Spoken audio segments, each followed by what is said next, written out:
Hi friends, अशी मसाला मिरची जर तुम्ही बनवली तर 2 पोळ्या नक्कीच जास्त खाल. तर कशी करायची ती बघूया. त्यासाठी इथे घेतलेले 1 चमचा मेथी दाणे, 1 मूठभर शेंगदाणे, त्यानंतर 1 मोठा चमचाभर जिरे, 1 मोठा चमचा धणे, 1 मोठा चमचा बडीशोप. इतका सुंदर असा मसाला तयार होतो. याचा स्वाद खूपच सुंदर लागतो. त्यासाठी आपण इथे पोपटी मिरच्या घेतलेल्या आहेत, ज्या आपण लोणच्यासाठी वापरतो कमी तिखटाच्या.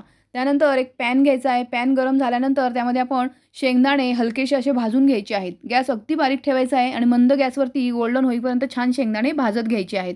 तर शेंगदाणे भाजून होत आहेत तोपर्यंत आपण एक-एक करून सर्व पदार्थ त्यामध्ये घालायचे आहेत. इथे आपण धणे घालायचे आहेत. धणेसुद्धा छान बारीक गॅसवरती भाजायचे आहेत. जिरे, त्यानंतर बडीशोप आणि मेथीदाणे सगळं व्यवस्थित मिश्रण आपण एकजीव करायचं आहे. ते भाजून घ्यायचं आहे. हलकंसं भाजून झाल्यावर थंड करायचं आणि त्याची पावडर करून घ्यायची आहे. ही जाडसर पावडर आपण तयार करणार आहोत. अतिशय सुंदर असा मसाला तयार होतो. याचा वाससुद्धा खूप सुंदर येतो. अशा प्रकारे जर मिरची तुम्ही केली तर तुम्हाला कुठल्याही भाजीची सुद्धा गरज पडणार नाही. अगदी भाजीच्या ऐवजी आपण मसाला मिरची आणि पोळ्या नक्कीच खाऊ शकतो. आता इथे तुम्ही बघू शकता सगळं मिश्रण आपलं गार झालेलं आहे. ते मिक्सरच्या भांड्यामध्ये आपण घालायचं आहे आणि जाडसर असं कूट करून घ्यायचं आहे. खूप सुंदर असा याचा वास येत आहे. अतिशय सुंदर मसाला हा आपण ठेच्यासाठी सुद्धा वापरू शकतो किंवा इतर भाज्यांना सुद्धा या मसाल्याचा वापर करू शकतो. आता हा मसाला बाजूला ठेवला आहे. त्यानंतर मिरच्या स्वच्छ धुवून ठेवल्या होत्या. त्या आपल्याला हव्या त्या आकाराच्या चिरून घ्यायच्या आहेत. या मिरच्या कमी तिखटाच्या असतात, पण त्याची चवसुद्धा खूप सुंदर असते. तर आता आपल्याला ज्या हव्या त्या आकाराच्या मिरच्या आपण कापून घेणार आहोत. इथे मी सगळ्या मिरच्या कट करून घेतलेल्या आहेत.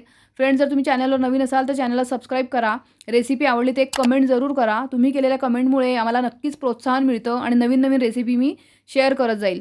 आता इथे आपण एक पॅन घेतलेला आहे. पॅनमध्ये आपल्याला एक मोठा चमचाभर तेल घालायचं आहे. त्या तेलामध्ये आपण या ज्या मिरच्या घेतलेल्या आहेत, एकसारख्या कट करून घेतलेल्या त्या मिरच्या घालायच्या आहेत. त्यानंतर त्यामध्ये चवीनुसार आपण मीठ घालायचं आहे. मिरची घातल्यानंतर आपल्याला मीठ घालणं गरजेचंच आहे, जेणेकरून ते आपल्या अंगावर उडत नाही आणि मिरचीची चवसुद्धा खूप वाढते. आता थोडंसं आपण बारीक गॅसवरती परतवून घ्यायचं आहे आणि लगेचच झाकण ठेवायचं आहे, म्हणजे त्या मिरच्या आपल्या अंगावर उडत नाहीत. आता हे झाकण ठेवून आपण 2 ते 3 मिनटं वाफ काढून घ्यायची आहे. त्यानंतर झाकण काढून आपण हलवून एक उलटसुलट करून मिरच्या एकदा हलवून द्यायच्या आहेत. अतिशय सुंदर अशी ही मिरची आपली इथे तळून तयार झालेली आहे. तुम्ही बघू शकता किती सुंदर असा रंग आलेला आहे.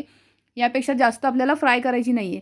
त्यानंतर त्याची चव वाढण्यासाठी आपण इथे अर्धा लिंबू पिळून घ्यायचा आहे. लिंबाचा रस घातल्यामुळे मिरचीचा थोडासा तिखटपणा असेल तर तोसुद्धा कमी होतो आणि चवसुद्धा खूपच वाढते. अतिशय सुंदर अशी मिरची तयार होते. हा आपला जो मसाला आपण जाडसर कुटून घेतलेला आहे, हा 2 ते 3 चमचे आपण ह्याच्यावरती घालायचा आहे आणि मिक्स करायचं आहे छानपैकी. अशा प्रकारे अशी चमचमीत मसाला मिरची आपली तयार होते. खूप सुंदर चवीची मिरची लागते. तुम्ही पण एकदा नक्की ट्राय करा. तुम्ही हा व्हिडिओ कुठून बघता ते सुद्धा मला कळवा. तुम्हाला रेसिपी आवडली असेल तर एक कमेंट जरूर करा. चॅनलला नवीन असाल तर सबस्क्राईब करा. अशा प्रकारे तयार आहे आपली मसाला तळलेली मिरची. वाह!